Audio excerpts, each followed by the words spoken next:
Good afternoon, everyone, and welcome to Tesla's third quarter 2024 Q&A webcast. My name is Travis Axelrod, Head of Investor Relations, and I'm joined today by Elon Musk, Vaibhav Taneja, and a number of other executives. Our Q3 results were announced at about 3 p.m. Central Time in the update deck we published at the same link as this webcast.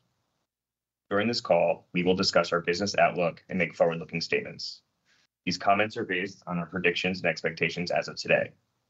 Actual events or results could differ materially due to a number of risks and uncertainties, including those mentioned in our most recent filings with the SEC. During the question and answer portion of today's call, please limit yourself to one question and one follow-up. Please use the raise hand button to join the question queue. Before we jump into Q&A, Elon has some opening remarks. Elon? Thank you. So to recap, as someone saying, it's something that automotive industry are seeing year-over-year declines in order volumes in Q3. Tesla at the same time has achieved record deliveries. In fact, I think if you look at EV companies worldwide, to the best of my knowledge, no EV company is even profitable.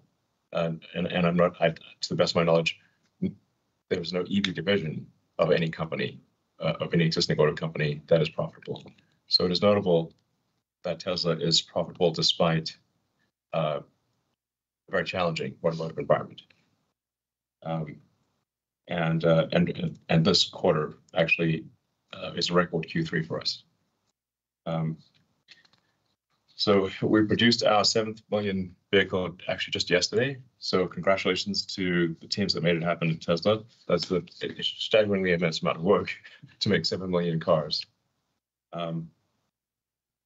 Let's see, and we also have the energy storage business is growing like wildfire with strong demand for both Megapack and Powerwall.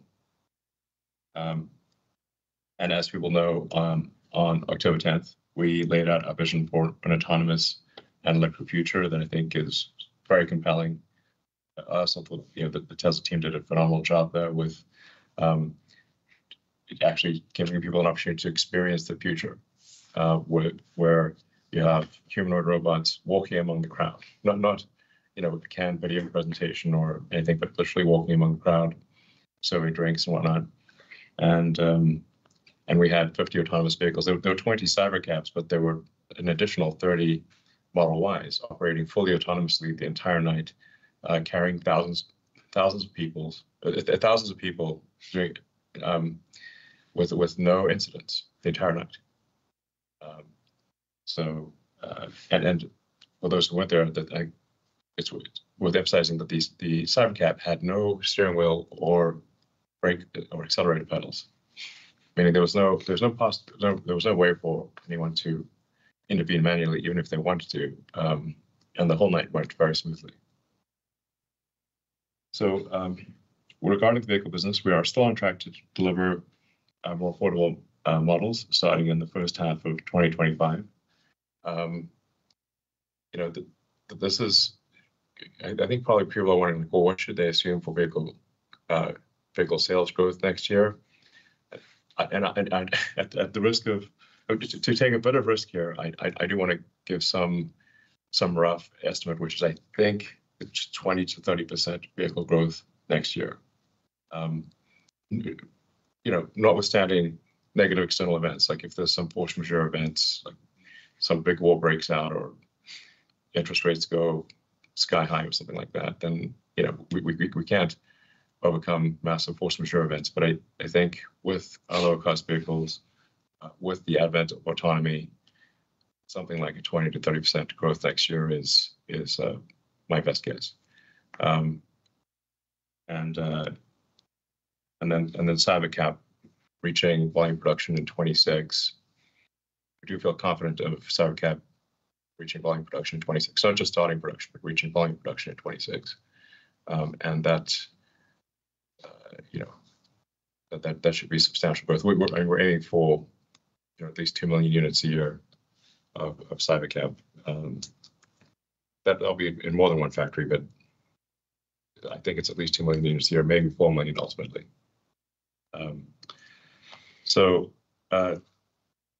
These are just my best guesses, but if you ask me what my best guess is, those are my best guesses. The 46, the cell 4680 lines, the team is actually doing great work there. The 4680 is rapidly approaching the point where it is the most competitive cell. So when you consider the fully landed, the cost of a battery pack fully landed in the U.S., net of incentives and duties, the 4680 is tracking to be the most competitive, meaning lower cost per kilowatt hour fully considered than any other alternative, which is not quite there yet, but we're close to being there, which I think is extremely exciting. And we've got a lot of ideas to go well beyond that. So I think if we execute well, the 4680 will have the Tesla internally produced cell will be the most cost competitive cell in certainly North America. A testament to a tremendous amount of hard work there by the team. So that's it. We'll continue to buy a lot of cells from our competitors. Our intent is not to make cells just internally. So I don't want to set off any alarm bells here. We're obviously increasing substantially our vehicle output and our stationary storage output. So we need a lot of cells. And most of them will still come from suppliers, but I think it is some good news that the Tesla internal cell is tracking to be the most competitive in the US. So with respect to autonomy, as people are experiencing in the cars, really from week to week, there are significant improvements in the miles between interventions.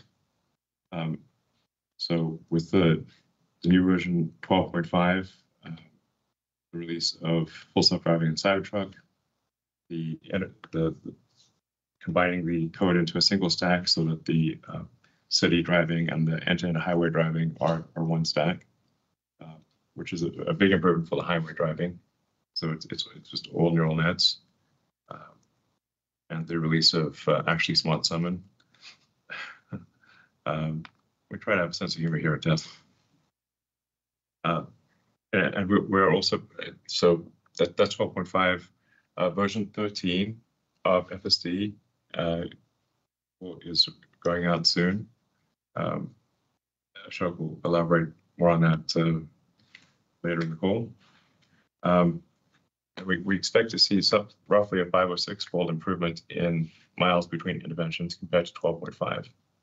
And actually, looking at the year as a whole, the improvement in miles between interventions, we think will be at least 3 orders of magnitude. So that's a very dramatic improvement in the course of the year.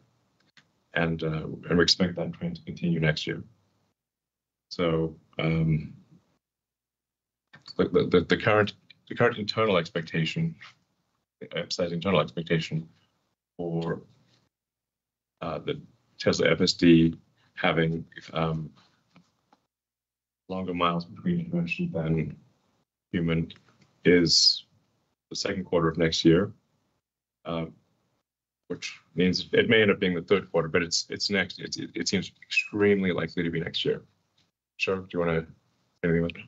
Yeah, when measuring miles between critical interventions, like you mentioned, Elon, we already made a 100x improvement with 12.5 from starting of this year, and then with V13 release, we expect to be 1000x from January of this year on my production release software.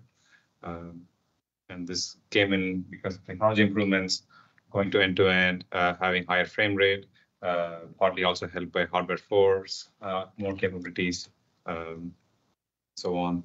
And we hope that we continue to scale the neural network, the data, the training compute, etc. By Q2 next year, we should cross over the average human miles per critical intervention, or like collision in that case. I mean, that is just unvarnished our internal estimate. Yes. Yeah. That's no sandbagging or anything else. Our internal estimate is Q2 of next year to be safer than human, and then to continue with rapid improvements thereafter.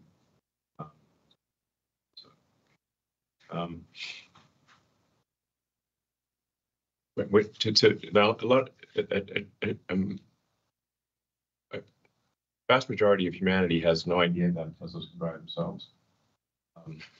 So, especially for something like a Model 3 or Model Y, it looks like a normal car. So you don't expect a normal car to be able to be intelligent enough to drive itself. The Cybercab looks different. Cybertruck looks different, but Model Y and Model 3 they're good-looking cars, but they look fairly normal. You don't expect a fairly normal-looking car to have the intelligence, enough AI to be able to drive itself, but it does. So we do want to expose that to more people, and so we're doing every time we have a significant improvement in the software, we'll roll out another sort of 30-day trial, so to encourage people to try it again. And we are seeing a significant improvement in adoption. So the take rate for FSD has improved substantially, especially after the 1010 event.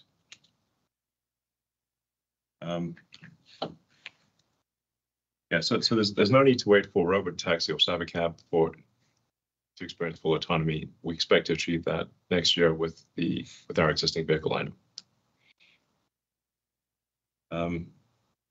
For what it's worth, actually, Smart Summon gives a small taste of what it's going to look like with the car able to drive itself to the user within private parking lots. Currently, it's speed limited, but then it's going to quickly be increased. And we already had more than 1 million usage attempts of Smart Summon. Yep. So, and we have for Tesla employees in the Bay Area, we already are offering a ride-hailing capability. So you can actually use with the development app, you can request a ride, and it'll take you anywhere in the Bay Area. We do have a safety driver for now, but the software required to do that, we've developed. And I mean, David, do you want to elaborate on that? Yeah, sure. It's David. We showed some screenshots of this in the Q1 shareholder deck, and this is real. We've been testing it for the better part of the year, and the building blocks that we needed in order to build this functionality and deliver it to production, we've been thinking about and working on for years.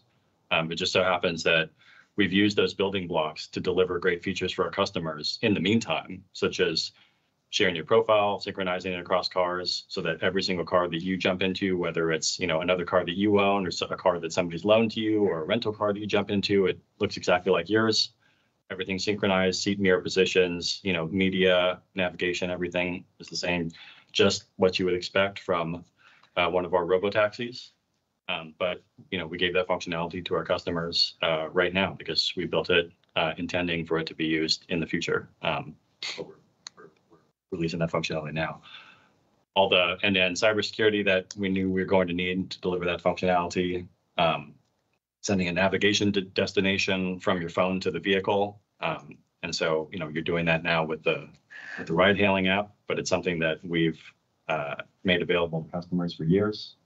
Seeing the progress on a route in the mobile app, that's something you'll need for the ride-hailing app, but again, we released it in the meantime. So it's not like we're just starting to think about this stuff right now while we're building out, the early stages of our ride-hailing network. We've been thinking about this for quite a long time, and we're excited to get the functionality out there. Yeah, and we do expect to roll out ride-hailing in California, Texas next year to the public. Now, California is somewhat, there's quite a long regulatory approval process. It shouldn't. I think we should get approval next year, but it's contingent upon regulatory approval. Texas is a lot faster, so it's I'd say like we'll definitely have it available in Texas, and probably have it available in California, subject to regulatory approval, and then and maybe some other states actually next year as well, but at least California and Texas. So I think that'll be very exciting. That's really a profound change.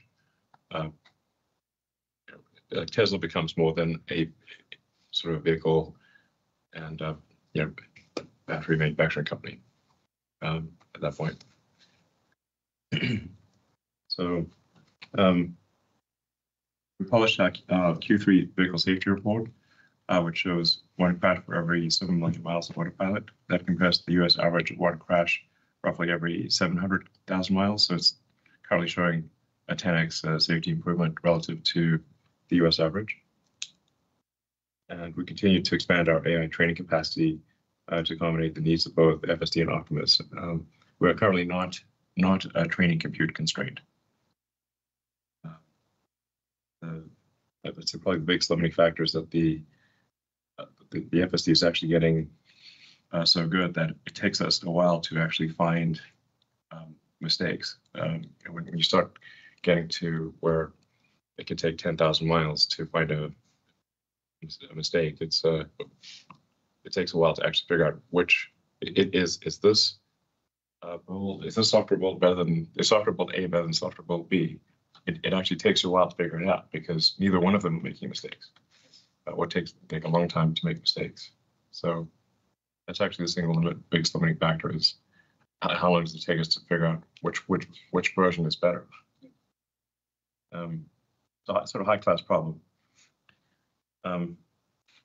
Obviously, having a giant fleet is very helpful for breaking this out. And then with Optimus, we showed a massive improvement in Optimus's dexterity and movement on October 10th, and our next gen hand and forearm, which has 22 degrees of freedom, which is double the prior hand and forearm. It's extremely human-like. It also has much better tactile sensing. It's really, I feel confident saying that we have the most advanced humanoid robot by a long shot. And we're moreover the only company that really has all of the ingredients necessary to scale humanoid robots. Because the things that what other companies are missing is that they're missing the AI brain, and they're missing the ability to really scale to very high volume production. So you sometimes see some impressive video demos, but they lack the localized AI and the ability to scale volume to very high numbers. As I've said on a few occasions before, I think Optimus will ultimately be the most valuable part of it. And I think it has a good chance of being the most valuable product ever made. For the energy business, that's doing extremely well. And there's the opportunity ahead is gigantic. The Lathrop Megapack factory reached 200 megapacks a week, which is now a 40 gigawatt hour a year run rate. And we have a second factory in Shanghai that will begin with a 20 gigawatt hour a year run rate in Q1 next year, so just next quarter. And that'll also scale up. It won't be long before we're shipping 100 gigawatt hours a year stationary storage at Tesla. And that'll ultimately grow, I think, to multiple terawatt hours per year. It has to actually, in order to have a sustainable energy future. If you're not at the terawatt scale, you're not really moving the needle. So if you look at our admittedly very complicated last master plan, which I think actually has too much detail, Maybe I'll ask Grok to analyze it and Shorten it up. yeah, give us the TLDR on the last master plan. But we showed in that master plan that it is possible to take all of Earth to a fully sustainable energy situation using sustainable energy, power generation, and batteries and electric transport. And there are no fundamental material limitations. Like there's not some very rare material that we don't have enough of on Earth. We actually have enough of the raw materials to take all of human civilization, make it fully sustainable. And even if civilization dramatically increased its electricity usage, it would still be fully sustainable. You know, one way to think of the progress of a civilization, this may sound a little esoteric, but is percentage completion of Kardashev scale. So Kardashev scale 1 would be you're using all the power of a planet. We're currently less than 1% on Kardashev level 1. Level 2 would be using all the power of the sun. And level 3, all the power of the galaxy. So we got a long way to go. Long way to go. When you think in Kardashev terms, it becomes obvious that by far the biggest source of energy is the sun. Everything else is in the noise. So in conclusion, Tesla is focused on building the future of energy, transport, robotics, and AI. And this is a time when others are just focused on managing around near-term trends. We think what we're doing is the right approach, and if we execute on our objectives, and I think we will, Tesla, my prediction is Tesla will become the most valuable company in the world, and probably by a long shot. I want to thank the Tesla team once again for strong execution in a tough operating environment, and we're looking forward to building an incredibly exciting future. Thank you. Great. Thank you very much, Elon. And Bob has some opening remarks as well. Yeah, thanks. Our Q3 results were overall positive and once again demonstrate the scale to which business has evolved over the years with the generation of record operating cash flows of $6.3 billion. Our automotive revenues grew both quarter-on-quarter and year-on-year. While we had unit volume growth, we did experience a reduction in ASPs, primarily due to the impact of financing incentives. As a reminder, we are providing these incentives primarily using third-party banks and financial institutions and recognize the cost of these incentives as an upfront reduction to revenue. We released FSD for Cybertruck and other features like Actually Smart Summon, like Elon talked about in North America, which contributed $326 million of revenues in the quarter. We continue to see elevated levels of regulatory credit sales with over $2 billion of revenues so far this year. To expand on this, at an industry level, China continues to outperform US and Europe by a factor of 3. And if there is something to be learned from that, this gives a signal of what is to come in other regions as customers' acceptance of EV grows. And we feel that is the right strategy to build affordable and more compelling leads. Our focus remains on growing unit volume while avoiding a buildup of inventory. To support this strategy, we're continuing to offer extremely compelling vehicle financing options in every market. When you compare any vehicle in our lineup with other OEMs, we believe our vehicles provide much better value, particularly when you consider the safety features, performance, and unparalleled software functionalities like David also talked about, include also what Ashok had talked about around autonomy, music options, parental controls, and much more. While every vehicle in our lineup comes up with these capabilities, there is an awareness gap, not just with buyers, but at times even with existing owners. We plan on making these more visible in our interactions with both existing and future customers. Automotive margins improved quarter-over-quarter as a result of FSD feature release discussed before. Increase in our overall production and delivery volume, continued benefit from commodity pricing, and more localized deliveries in region, which resulted in lower freight and duties.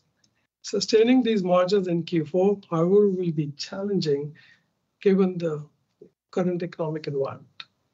Note that we are focused on the cost per vehicle, and there are numerous work streams within the company to squeeze out costs without compromising on customer experience. Yeah, something that's a helpful, hopefully a helpful macro trend is if there's a decline in interest rates, this has a massive effect on the on automotive demand. The vast majority of people, the demand is driven by the monthly payment. Can they afford the monthly payment? So I think most likely we'll see continued decline in interest rates, which helps with affordability of vehicles. Yeah, I mean, that is one trend which we observed in the industry that, because of the affordability being impacted because of interest rates, people are holding on to the cars longer, especially in the US. And that is actually having an impact on the overall industry too. As we discussed earlier, as we discussed in prior quarters, energy deployments fluctuate quarter over quarter due to customer readiness, location of orders being fulfilled, and not necessarily an indicator of demand or production within the quarter. While we did see a decline in Q3, we expect to grow deployments sequentially in Q4 to end the year with more than double of last year. Energy margins in Q3 were a record at more than 30%. This is a function of mix of projects being deployed in the quarter. Note that there will be fluctuation in margins as we manage through deployments and our inventory. Our pipeline and backlog continue to grow quarter over quarter as we fill our 2025 production slots, and we're doing our level best to keep up with the demand. Just coming back on automotive margins, I talked about what is happening. One other thing which I want to also share is that we will continue to keep whatever we can to squeeze, like I said before, about squeezing out the cost. But this is something which we also are very capable of. I mean, just in Q3, we reached our lowest cost per vehicle, and that is a trend which we want to keep focus on. Then going on to service and other, we continue to show improvements in Q3. This was a result of better performance both in our service business, which includes collision, part sales, and merchandise, and continued growth in supercharging. These fleet-based revenues will continue to grow as the overall fleet size increases. Our operating expenses declined quarter over quarter and on a year-on-year basis. This is partially due to the restructuring we undertook in Q2. Cost saving from these initiatives were partially offset by increase in costs related to our AI efforts. We've started using the GPU cluster based out of our factory in Austin ahead of schedule and are on track to get 50K GPUs deployed in Texas by the end of this month. One thing which I'd like to elaborate is that we're being very judicious on our AI compute spend too, and saying how best we can utilize the existing infrastructure before making further investments. On the CapEx front, we had over $3.5 billion in the quarter. This was a sequential increase largely because of investments in AI compute. We now expect the CapEx for the year to be in excess of $11 billion. We shared our vision for the future at the We Robot event at the beginning of the month. The Tesla team is hyper-focused on delivering on that vision, and all efforts are underway to make it a reality. While we've achieved significant progress this year, it will take time to get this as we pioneer new and incredibly complex technologies and navigate a fragmented regulatory landscape. The future is incredibly bright, and I want to thank the Tesla team once again for all their hard work.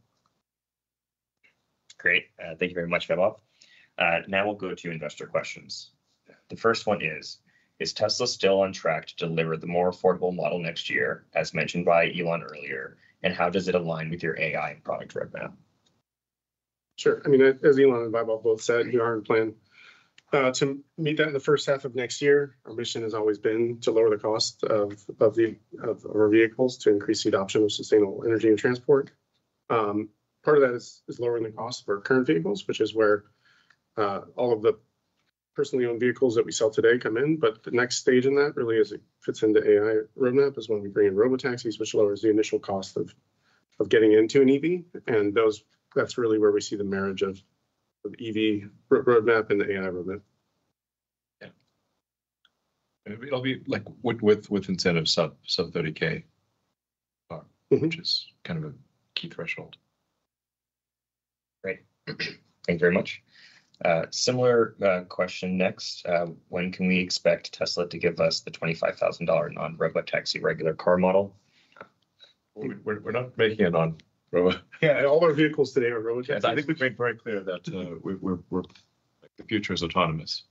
I mean, it's going to be, and I actually said this many years ago, but that in my strong belief, and I believe that is panning out to be true, and it'll be very obvious in retrospect, is that the future is autonomous electric vehicles, and non-autonomous gasoline vehicles in the future will be like riding a horse and using a flip phone. It's not that there are no horses. Yeah, there are some horses, but they're unusual. They're niche. So it just everything's going to be electric autonomous. I think this is blind, like it should be frankly blindingly obvious at this point that is the future. So a lot of automotive companies, most automotive companies have not internalized this, which is surprising. Because we've been shouting this from the rooftops for such a long time, and it will accrue to their detriment in the future.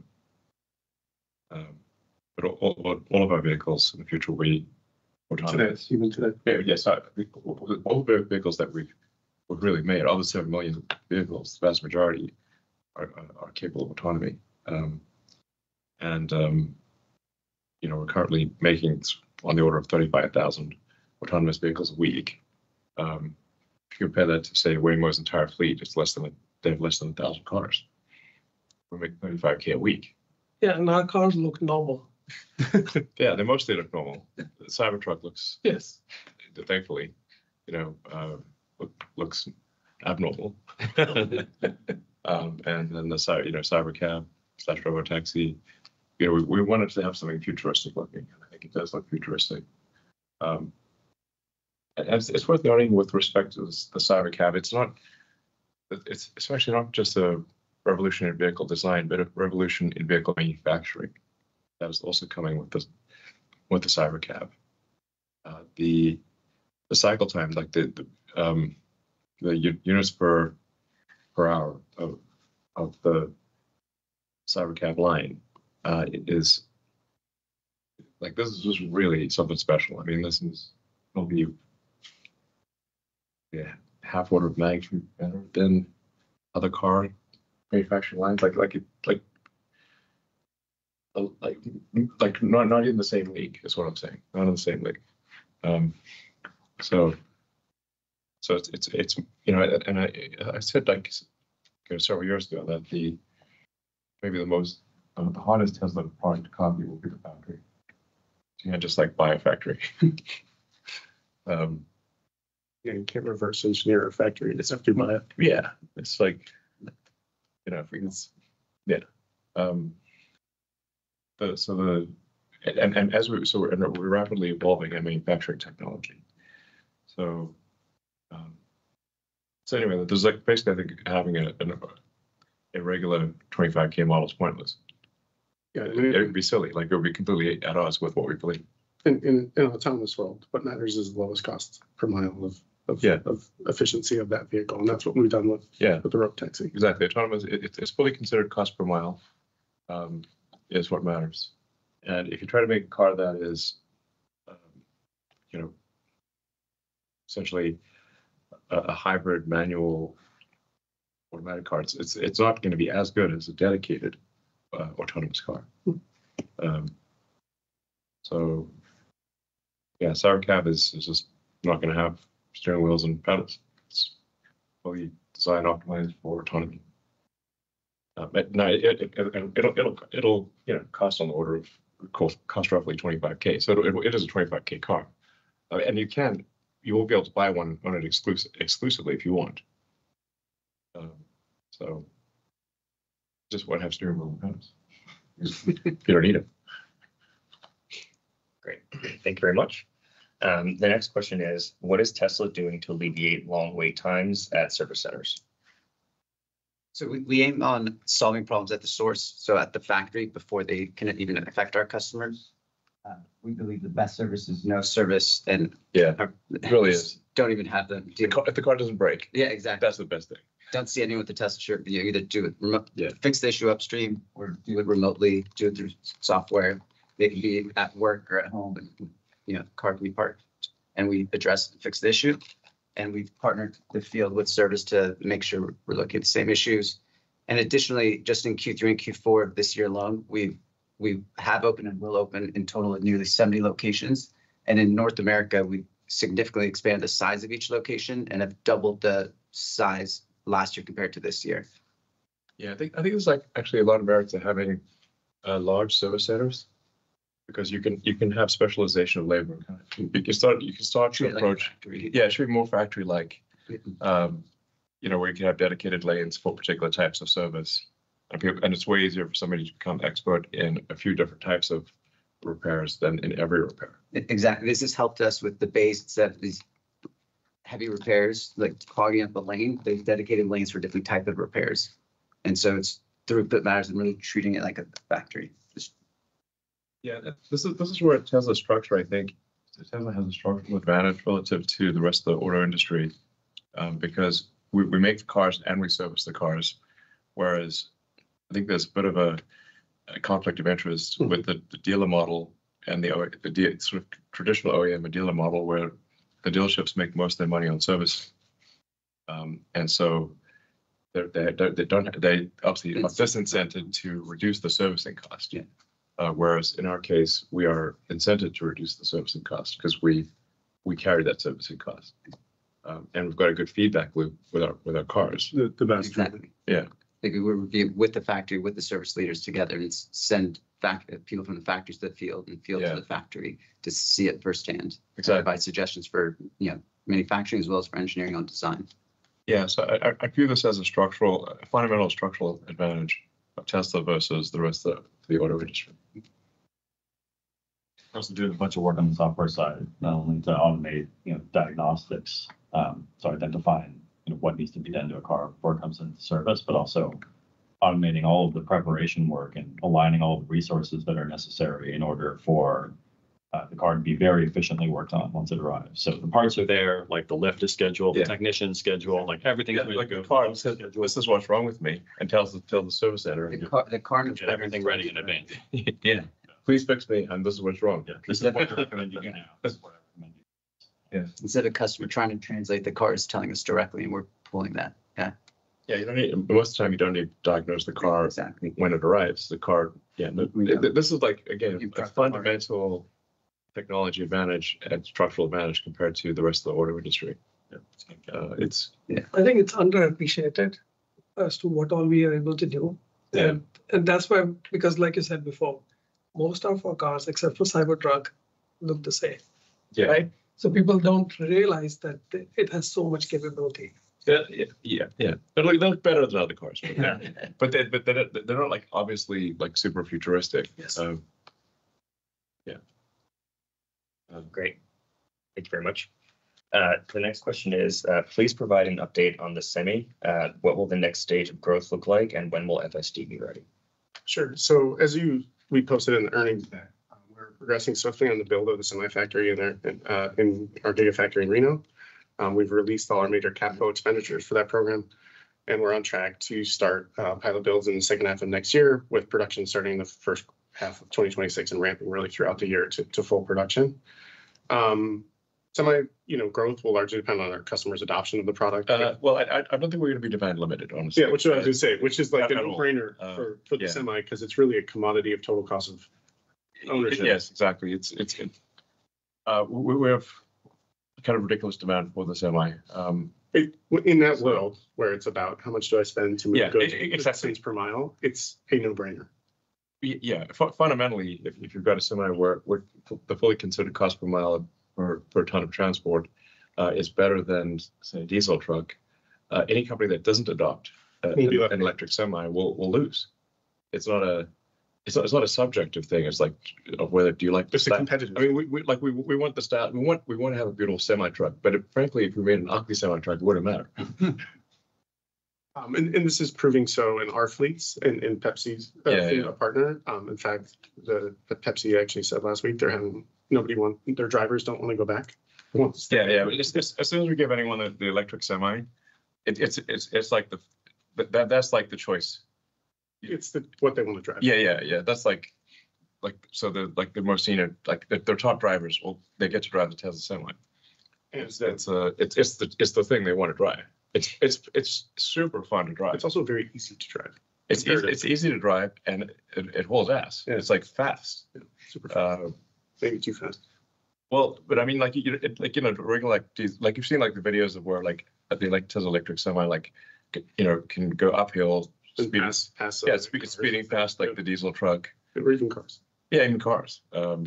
So it's responsive. It's you floor it and the truck actually moves. And that's a benefit not only for the driver and for the goods, but also for safety in terms of other drivers on the road. You don't get stuck behind a semi. You're not in a slowdown situation in an on-ramp. I mean, how that plays into, FSD, which is the second part of the question. All of the semis have been, since the couple hundred we've deployed already, and the ones that we'll be building next year and throughout the future, have all of the hardware and the cameras necessary to deploy FSD, and we're currently training with that small fleet that we have. And as soon as the fleet is trained and the neural nets are up, we'll get FSD onto that platform. Yeah, I mean, it'll be a massive improvement in driver fatigue, because and driver safety. We've got sort of the anti-jackknifing software. Mm-hmm. You don't have to worry about your brakes overheating if you go down a steep hill, because we use regenerative. Like that energy goes back into the pack. Actually, when we leave Reno, it's just like it's like radically better than a diesel semi. It's why the drivers love it. Yeah. Great, guys. Thank you very much. Our next question is, when will Tesla incorporate X and Grok in all of the Tesla vehicles?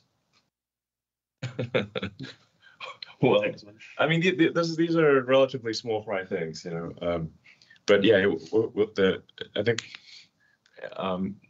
We'll keep expanding, what is available in the car on the screen, and also improving like the browser. So like just generally you can access anything you want in the car. In fact, for the Tesla, once you get to full autonomy, you actually want fully a system that is can do anything. Like if you want to browse the internet, if you want to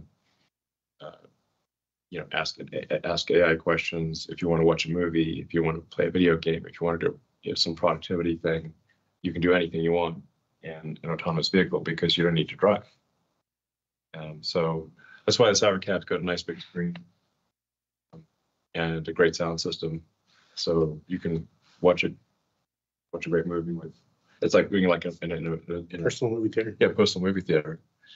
It's awesome. Yeah, this is why we've been building this functionality, adding gaming to the car, adding movies and other, all sorts of different media applications to the car, because, the cars. That's what you're gonna. The cars that we build today. There's some really fun games, by the way. If people haven't tried it, there's like Castle Doombad and Polytopia and a bunch of really fun games in the car. Yeah, we're constantly looking at what features to add next, and we're paying attention to what's most commonly requested by our customers. Yeah, play Castle Doombad. You won't regret it. Great. Thank you guys very much. The next question is, Elon mentioned unsupervised FSD in California and Texas next year. Does that mean regulators have agreed to it in the entire state for existing hardware 3 and 4 vehicles? No, as I said earlier, California loves regulation. But they have a pathway. Yeah, I mean, there's a pathway. Obviously, Waymo operates in California, so there's just a lot of forms to fill out and a lot of approvals that are required.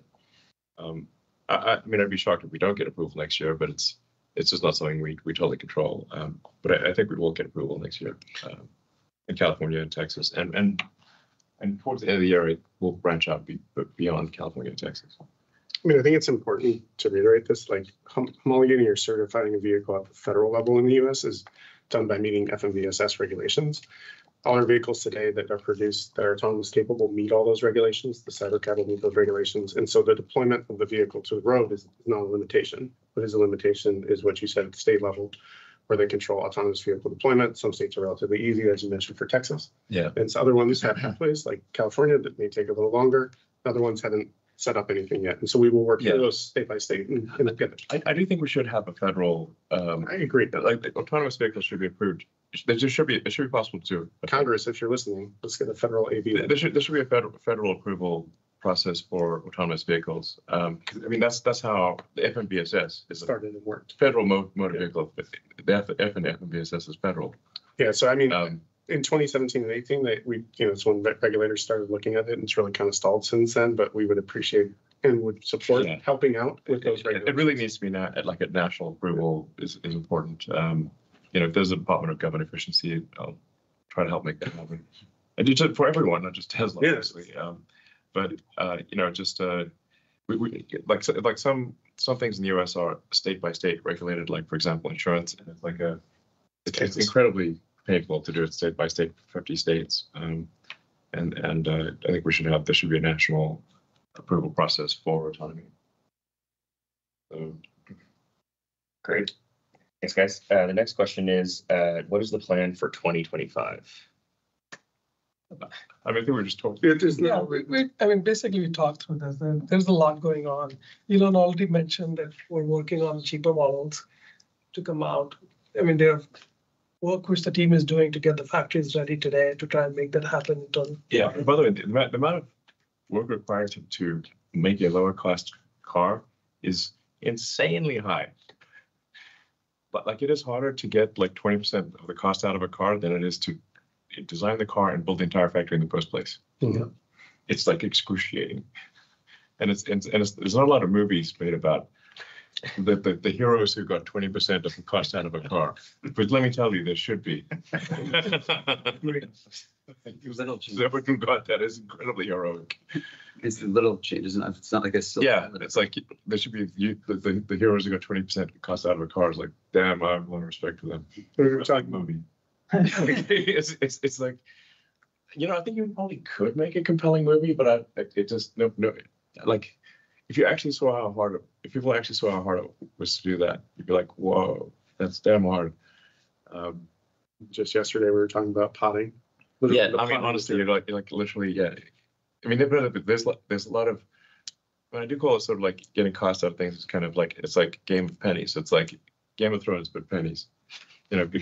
First approximation, if you've got 10,000 items in a car, very rough approximation, and each of them costs $4, then you have a $40,000 car. So then if you want to make a $35,000 car, you've got to get 50 cents on average out of the 10,000 items. Every part. Yeah. And it's like, and then obviously the best is you delete some parts. In fact, we found we're able to delete a lot of parts. I'm very excited about the Cybercab design and how we're rethinking the design of a car for the Cybercab, designing it for ultra high volume production, and then designing a machine that builds the machine that I think is also revolutionary. And it's just that there's no other car company that's even trying to do what we're doing. Like, I've never even heard of it, actually. In fact, I'm certain there isn't one. I think our new machine that builds the machine, like it's inherent, like it's designed to be like, five times better than a traditional factory, like cycle time. Cycle time and like part deletion, material movement. I don't think any other car company has the same level of like integration of thought that we have when it comes to like when you design a part from a white sheet of paper, who's going to make it? Where is it going to be made? How's it going to be shipped? How's it going to be assembled into the vehicle? And like at any one point, if something is done in a silo, it becomes a bottleneck of either cost or time or efficiency. But with the robotaxi, the development, like we've done a good job on combining all that, and then like blowing up how it's made and saying it should be made this way and rethinking it all so that it's the most efficient factory possible. That shows it will show in our CapEx efficiency when we deploy it. It shows in the number of parts, it shows in the simplicity of the vehicle, but also how it performs in terms of like end user state. Yeah. Just to close out, just on the energy front, also in 25, we will have started manufacturing at the Mega Factory Shanghai. We'll continue to increase our overall storage deployments with Powerwall 3. We plan to continue expanding our supercharging network, getting more OEMs on our network, 4680 cell ramp, as Elon talked about. That would keep going. And then we also will have our lithium refinery starting to produce. So there's a lot which is going on. Great. Yeah, so many things. Yeah. I mean, the crazy thing is like Tesla is winning basically on almost every single thing we're doing. If we're not winning now, we're on track to win. In arenas where there are entire large companies, that's the only thing they do. Yeah. I mean, it's a company. There are multiple companies within the company. Yeah, Tesla's like many companies doing one. Yeah. Fantastic. Thank you, guys. Just a few more. What is going on with the Tesla Roadster? Fun things. Well, I just like to thank our long-suffering deposit holders of the Tesla Roadster. The reason it hasn't come out yet is because the Roadster is not just the icing on the cake; it's the cherry on the icing on the cake. And so, our larger mission is to accelerate the progress towards a sustainable energy future. Try to do things that maximize the probability that the future is good for humanity and for Earth. And so that necessarily means that like the things like that are kind of like dessert. We'd all love to work on the Tesla, the next gen Tesla Roadster. It is super fun, and we are working on it. But it has to come behind the more things that have a more serious impact on the good of the world. So just thank you to all our long-suffering Tesla Roadster deposit holders, and we are actually finally making progress on that, and we're close to finalizing the design on that. It's really going to be something spectacular. A friend of mine, Peter Thiel, and sometimes people think that Peter Thiel and I are rivals. We're really good friends. But to be clear, Peter, was lamenting how the future doesn't have flying cars. Well, we'll see. More to come. Yeah. Great. Thank you very much. The next one is quite similar to other questions we've had, so I might combine it with the final question. So briefly, could you just detail how Robotaxi will roll out?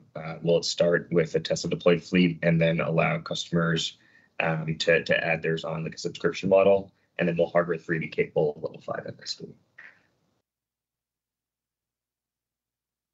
Regarding the Hardware 3, what we saw with 12.5 was it was easier to make rapid progress with starting with Hardware 4 and figuring out the solution and then backporting it to Hardware 3 instead of directly working on Hardware 3, given that Hardware 4 has more like fundamental hardware capabilities.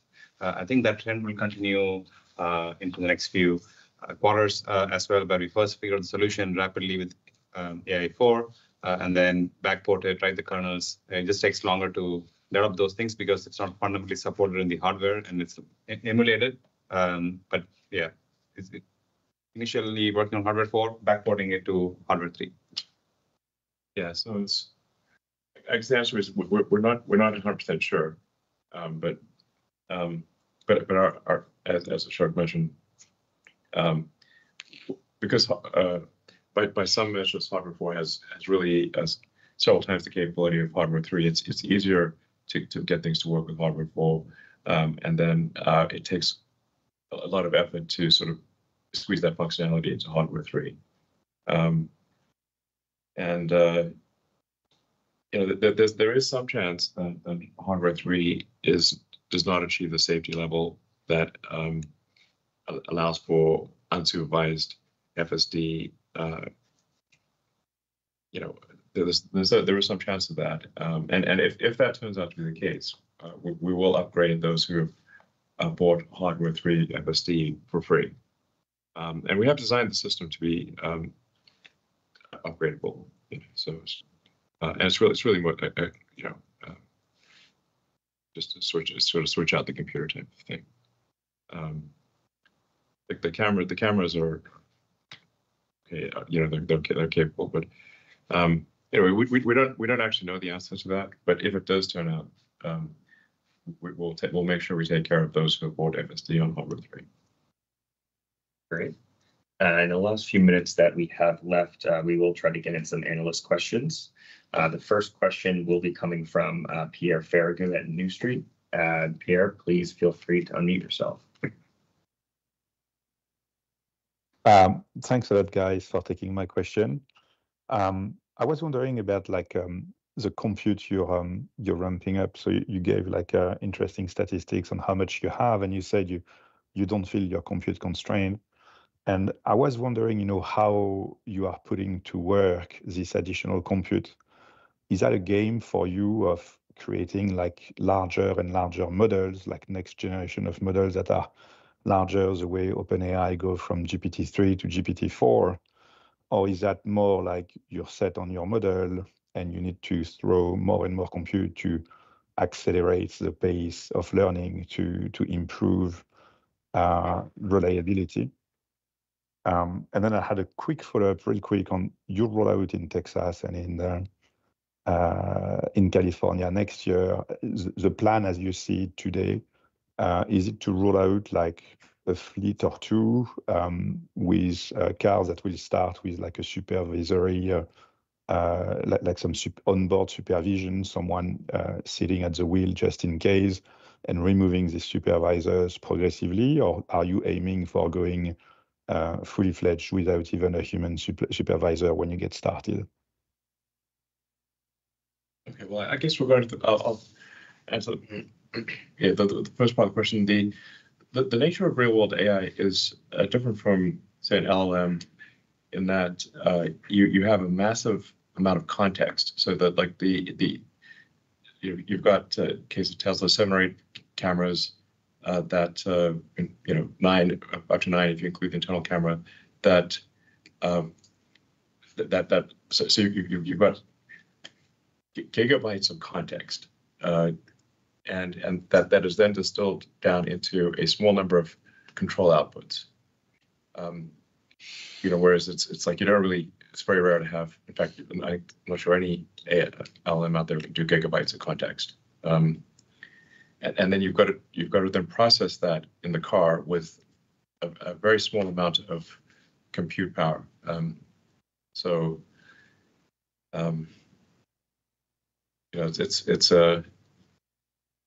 It's all doable and it's happening, but it is a different problem than what, say, a Gemini or an OpenAI is doing.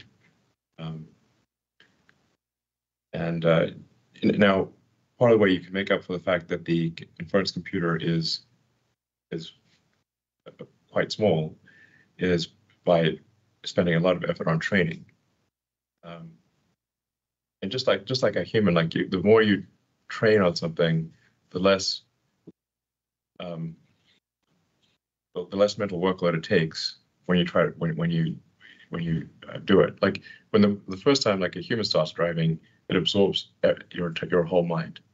But then as you train more and more on driving, get very good, then the driving becomes a background task. It only absorbs a small amount of your mental capacity because you have a lot of training.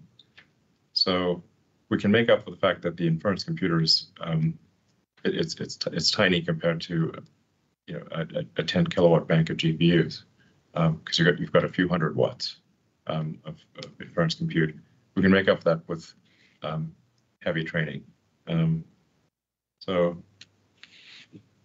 yeah, that's and then there's also vast amounts of the actual petabytes of data coming in are tremendous, and then sorting out what training is important with of the vast amounts of video training or video data coming in from the fleet, what is actually most important for training? That's also quite difficult. But as I said, we're not currently training compute constrained.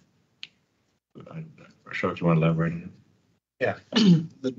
Like you mentioned, the training has both train larger models, also like train quicker. But in the end, we still got to pick which models are performing better. So the validation effort to picking the models, because the miles per intervention is pretty large, we have to drive a lot of miles to know in closed loop. We do have simulation and other ways to get those metrics. Those do help, but in the end, that's a big bottleneck. Yeah, that's why we're not training compute constraint alone. And there's other axis of scaling as well, which is like data, figuring out which data is more useful. That is an important task, and we're focusing on that. Yeah. So as it relates to the second part of your question, Pierre, about safety drivers and rolling it out, each state has different requirements that, in terms of how many miles and how much time you need to have a safety driver and not have a safety driver. We're going to follow all those. We're not going to violate whatever regulations are out there, with safety as a priority.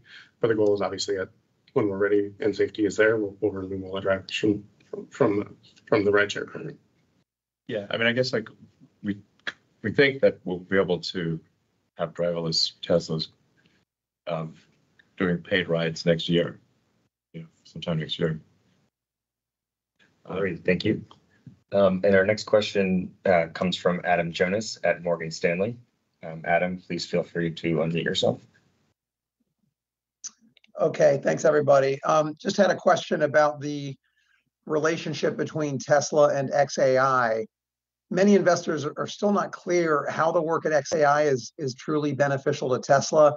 Some even take the view that the two companies may even be in competition with each other in terms of talent and tech, and even your time, Elon. So what's your message to investors on that relationship between Tesla and xAI, and where do you see it going over time? Thanks. Well, I should say that xAI has been helpful to Tesla AI quite a few times in terms of things like scaling up, a lot of like training. Just even like recently in the last week or so, improvements in fault-tolerant training, where if you're doing a big training run and a node fails, being able to continue training and easy to recover from on a training run, xAI has been pretty helpful. But there are different problems. xAI is working on artificial general intelligence or artificial superintelligence. Tesla is trying to make autonomous cars and autonomous robots. They're different problems. So, yeah, I mean, I think we've said this before also, like not all AI is equal, right? I mean, AI is a broad spectrum. Yeah. And we have our own swim lanes. Yes, there are certain things which we can collaborate on if needed, but for the most part, we're solving different issues. Yeah, Tesla's focused on real world AI. And like I was saying earlier, it is quite a bit different from an LLM. Because you have massive context in the form of video and some amount of audio that's got to be distilled very with extremely efficient inference compute. I do think Tesla is the most efficient in the world in terms of inference compute, because out of necessity, we have to be very good at efficient inference. We can't put 10 kilowatts of GPUs in a car. We've got a couple hundred watts, and it's pretty well designed Tesla AI chip, but it's still a couple hundred watts. But there are different problems. I mean, it's just, like the stuff that xAI does, like when it's running inference. I mean, it is running inference, like it's answering questions, it's answering Tesla questions on a 10 kilowatt rack. It's like, can't put that in a car. It's a different problem. Please no. No, exactly. So, xAI is because I felt there wasn't a truth-seeking digital superintelligence company out there. Like that's what it came down to. That there needed to be a truth-seeking, an AI company that is just very rigorous about being truthful, I'm not saying XAI is perfect, but that is that is at least the explicit aspiration. Even if something is, politically incorrect, it should still be truthful. I think this is very important for AI safety. So anyway, I think XAI it has been helpful to Tesla and will continue to be helpful to Tesla, but there are very different problems. Great. And I mean, like, if you also think of what other car company has a world-class chip design team? Like zero. What other car company has a world-class AI team like Tesla does? Zero. Those were all startups that were created from scratch. Great. Thank you, Elon. And I think that's unfortunately all the time that we have for today.